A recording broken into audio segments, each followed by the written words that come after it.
Batubara in particular, harga batubara itu udah naik dibanding tahun lalu. Kalau kita ngeliat bottomnya tahun lalu tuh di mid 2025, batubara ICI 4 sebagai contoh, itu di low 40s. Sekarang itu udah di range $65-70. Jadi, untuk saat ini memang jasa pertambangan adalah satu sumber cash flow yang utama. Efektif bulan Juli ini kan wajib pakai B50, dan B50 itu secara operasional ya challenging karena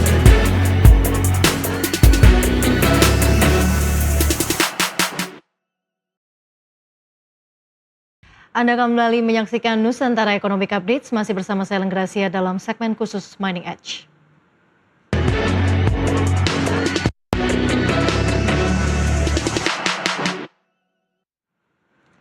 PT Dharma Henwa Tbk mencatat tonggak baru dengan meraih proyek eksternal pertamanya melalui anak usaha PT DH Kontraktama Batubara.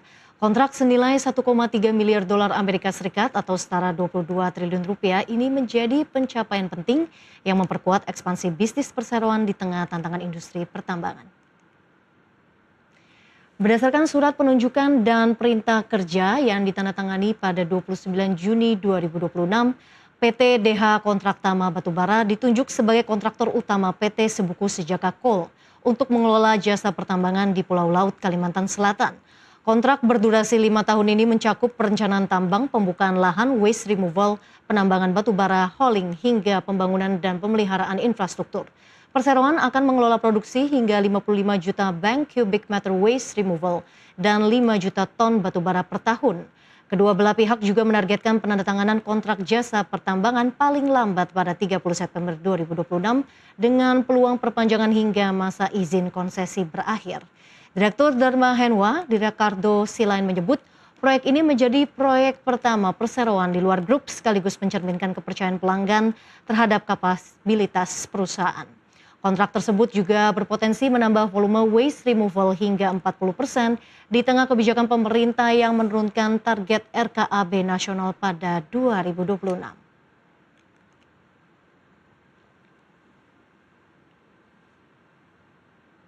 Lantas bagaimana dampak proyek baru ini terhadap kinerja dan prospek bisnis Dharma Henwa ke depan di tengah dinamika industri pertambangan? Kita akan membahasnya bersama Direktur PT Dharma Henwa Tbk, Dewa Ricardo Silain.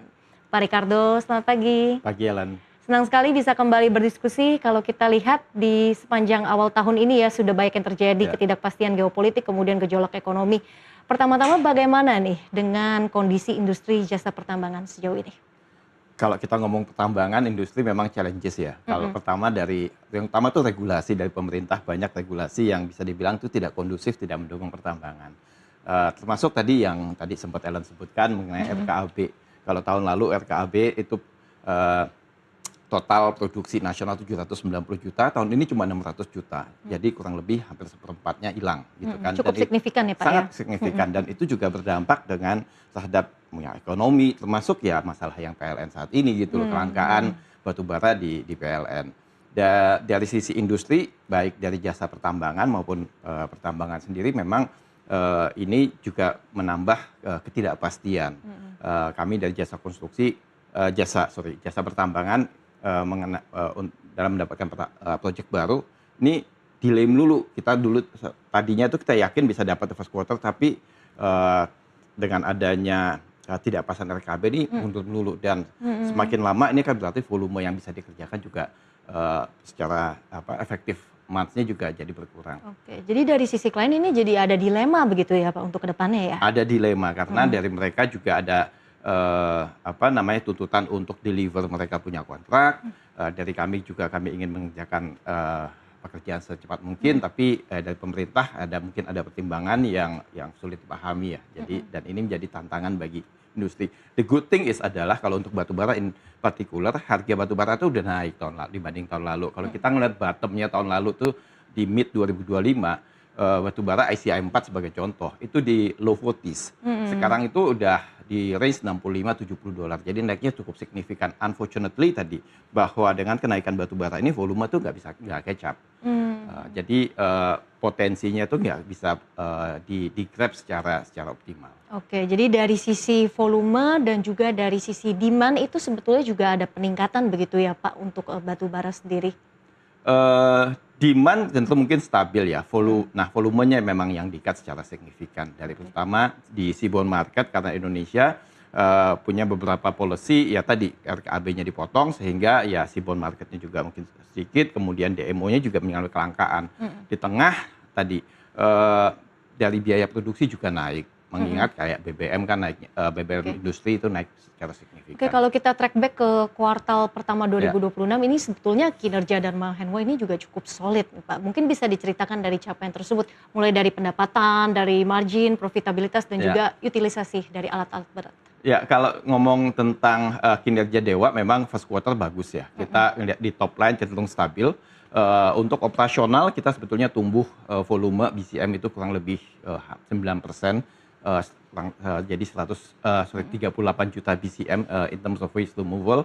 Kemudian margin juga improve, tadinya kalau di level gross margin itu di level 14-an, nah di kuartal ini jadi 117, di operating margin juga kelihatan meningkat dari 11 sampai 20, naik ke 12,4%. Net profit juga tumbuh, EBITDA juga kelihatan tumbuh kurang lebih hampir 15%. Jadi kurang lebih 450-an miliar. Oke, selain dari kinerja keuangan juga ada ekspansi baru yang dilakukan oleh Dharma Henwa, ada kontrak baru juga, ada pengembangan lini usaha juga. Seberapa besar ini nantinya mungkin dari bisnis jasa pertambangan yang juga masih menjadi core bisnis dari penopang utama kinerja bisnis, apakah memang sudah mulai ada terlihatan nih Pak, ada perubahan komposisi atau structure dari bisnis itu? Memang kalau di jangka panjang kita targetnya menjadi investment holding company dengan beberapa diversified business termasuk ya jasa pertambangan maupun misalnya Gayo yang saat ini kita develop ya. Untuk saat ini memang jasa pertambangan adalah satu sumber cash flow yang utama dari Erutmin dan KPC, dan nextnya nanti ya kita harapkan dapat dari yang SSC ini, di mana volume pertambahannya itu kan up to bisa 55 juta. Itu kurang lebih kalau dibandingkan dengan tahun lalu itu 40% lebih tinggi nilai volumenya dibandingkan 2025. Oke, ada lagi kontrak tambang baru senilai 22 triliun rupiah. Bisa diceritakan Pak, ini ke depannya seberapa besar kontribusinya terhadap prospek bisnis dari Dharma Henwa ke depan? Nah, itu tadi kalau ngomong dibandingkan dengan volume yang kita kerjakan 2025 138 juta, ini kan bisa up to 55 juta. Memang subject to RKAB ya. Misalnya untuk tahun ini karena dapatnya agak late gitu ya, RKB-nya di tengah tahun, jadi efektif pengerjaan mungkin cuma 4-5 bulan nanti.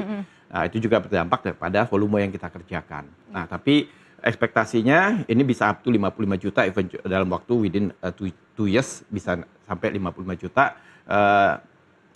Revenue wise tadi kalau kita ini kan 22 triliun dibagi 5 tahun ya, sampai kontrak expired dan extended. Jadi kalau 22T kita bagi 5 kasarnya ya kurang lebih bisa 4T. Sementara revenue Dharma Henwa tahun lalu itu kan kurang lebih 6,4 ya. 6,8 juta. Nah, itu jadi kita bisa dari jasa pertambangan. Jadi kalau kurang lebih tambah 4T ya itu bisa annually aja bisa dapat potensi can be 10T, lebih dari 10T. Oke. Di luar RKAB, saat ini yang masih menjadi tantangan operasional sendiri itu apa Pak? Apakah memang karena dengan adanya kondisi saat ini jadinya ada sedikit challenge dalam menjaga margin, kemudian mengendalikan biaya operasional, karena kan juga ada ekspektasi kenaikan dari harga solar industri, ini kan juga sudah naik nih belakangan ini. Ya, penggunaan B50, karena mulai efektif bulan Juli ini kan wajib pakai B50, dan B50 itu secara operasional ya challenging karena satu itu sebetulnya less efisien dibandingkan dengan high speed diesel yang biasa. Kemudian yang kedua karena ada kandungan di luar yang natural oil ya biasa itunya kita mesti lebih ganti filternya lebih sering, jadi downtime juga lebih banyak. Challenges dari sisi operasional ada itu. Berarti ada dari sisi faktor maintenance ya, dari penerapan penggunaan dari B50 ini. Hitungannya ini dampak ke kenaikan operasional ini seberapa besar nih Pak? Kalau dari Dharma Henwa, karena kita sebagai mining contractors, BBM itu industri itu pass through. Jadi ditanggung oleh mine owners. Tapi tetap saja dari sisi operasional nih ada dampaknya yang ya dari sisi operasional di mana itu membuat kita ya harus jadi lebih efisien dan juga nanti ya kita factor in lah dalam pricing. Oke, ada banyak faktor dan juga banyak aspek yang juga perlu diperhatikan Iya, lagi ya dari iya, penerapan betul. B50 ini. Ya. Baik, kita akan lanjutkan kembali dialog kita. Pemirsa, Nusantara Economic Update akan kembali usai jeda.